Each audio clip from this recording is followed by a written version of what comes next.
Number 1 'Kabali'. ఏమని చెప్పాలి, ఎన్నని చెప్పాలి? నాకు తెలిసి ఇదే మోస్ట్ హైప్డ్ ఫ్లాప్ మూవీ. అందుకే నెంబర్ 1గా ఉంది ఈ లిస్ట్లో. రజనీకాంత్ గారు అప్పటికే 'రోబో' ఇండస్ట్రీ హిట్‌తో మంచి ఫామ్‌లో ఉన్నారు. అప్పుడే 'కబాలీ' టీజర్ అని ఒకటి రిలీజ్ చేశారు. టీజర్ అంటే ఎలా ఉండాలో దీన్ని చూసి నేర్చుకోవచ్చు. టీజర్ తోటే మూవీకి ఆడియన్స్‌ని ఎలా రప్పించారో అనడానికి పర్ఫెక్ట్ ఎగ్జాంపుల్ ఈ మూవీ. నాకు తెలిసి రజనీకాంత్ గారి కెరియర్‌లోనే మోస్ట్ హైప్డ్ మూవీ ఇది, నో డౌట్. మళ్ళీ 2.0 అంటారేమో. ఒక సీక్వెల్‌తో వచ్చిన హైప్‌ని మనం నార్మల్ మూవీతో కన్సిడర్ చేయలేం. ఇంకా మన టాపిక్‌లోకి వస్తే, ఇంత హైప్ తోటి, ఇంత ఎక్స్‌పెక్టేషన్స్ తోటి మనం థియేటర్‌లోకి వెళితే రాడ్, అల్ట్రా రాడ్ అని చెప్పుకోవచ్చు.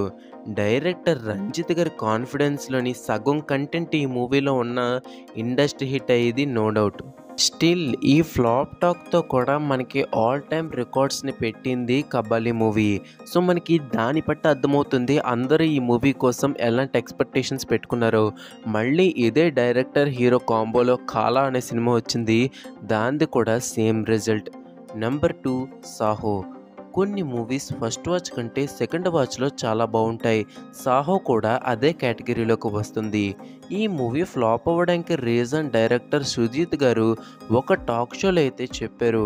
మన ఇంట్లో బిర్యానీ చేస్తున్నామంటే అది ఎంత బాగున్నా ఏదో తగ్గింది అనిపిస్తూ ఉంటుంది. అదే పక్కింట్లో అయితే వాళ్ళు సర్ప్రైజ్గా ఇస్తారు కాబట్టి అందులో ఏం తక్కువైనా సరే మనకి చాలా నచ్చుతుంది.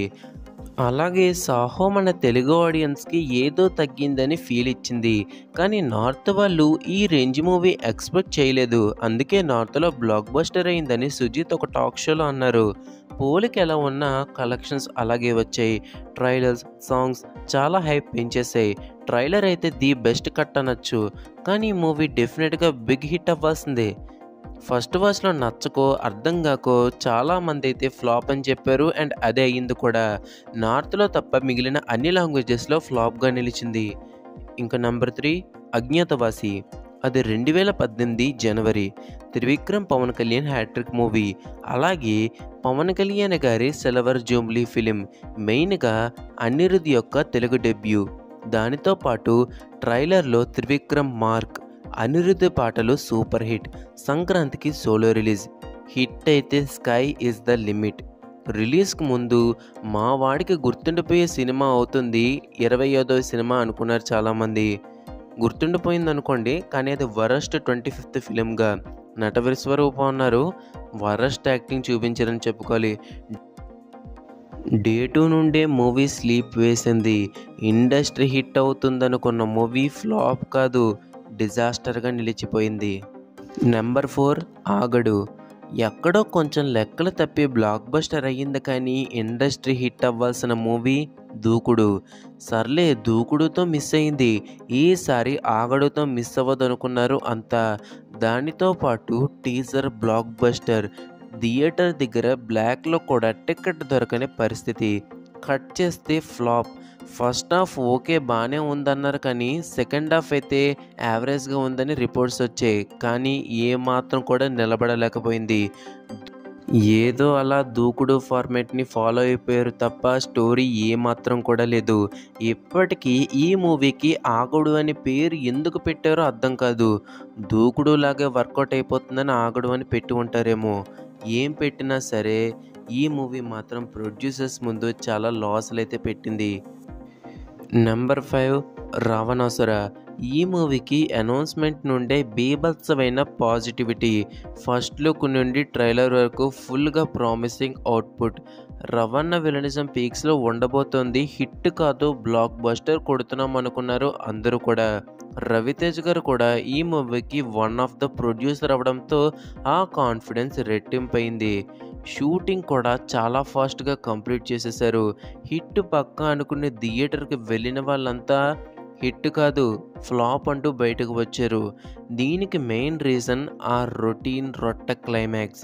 ఫస్ట్ లుక్ నుండి ట్రైలర్ వరకు, అంతెందుకు మూవీ క్లైమాక్స్ వరకు కూడా రవితేజ్ గారిని విలన్గా చూపించి సడన్గా మంచివాడు అంటే అది డైజెస్ట్ చేసుకోలేకపోయారు.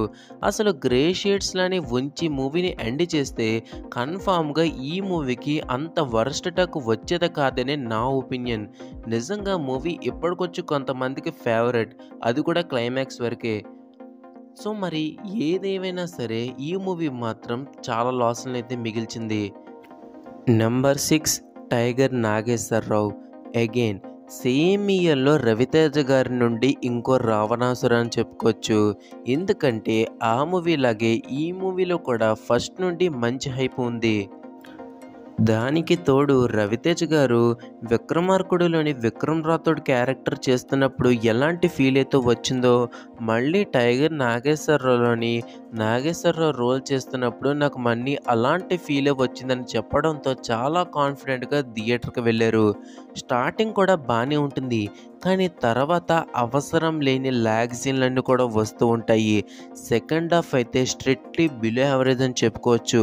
క్లైమాక్స్లో మళ్ళీ రావణాసురలాగే మంచివాడు అంటూ ఒక ఎమోషన్. అందుకే రావణాసుర రిజల్టే వచ్చింది ఈ మూవీ కూడా. బడ్జెట్లో 70 to 85% కలెక్ట్ చేసి సెమీ హిట్గా నిలిచింది. కానీ కొంచెం చూసుకుని లెక్కలవి సరిగ్గా వేసుకుని తీసుంటే మాత్రం హిట్ కాదు, సూపర్ హిట్ అవ్వాల్సిన మూవీ ఇదని చెప్పుకోవచ్చు. Number 7 spy. ఆడియన్స్ని సరిగ్గా ప్రిపేర్ చేయకపోతే ఎలాంటి రిజల్ట్ వస్తుందో అనడానికి పర్ఫెక్ట్ ఎగ్జాంపుల్ ఈ మూవీ. టీజర్స్ ట్రైలర్స్లో సుభాష్ చంద్రబోస్ గారి డెత్ మిస్టరీ అన్నారు. ఆడియన్స్ కూడా చాలా ఎగ్జైట్ అయ్యారు. మెయిన్గా కార్తికేయ 2 తర్వాత నిఖిల్ గారి నుండి వస్తున్న మూవీ కావడంతో మరింత హైప్ పెంచుకున్నారు. కట్ చేస్తే అసలు మూవీలో డెత్ మిస్టరీయే ఉండదు.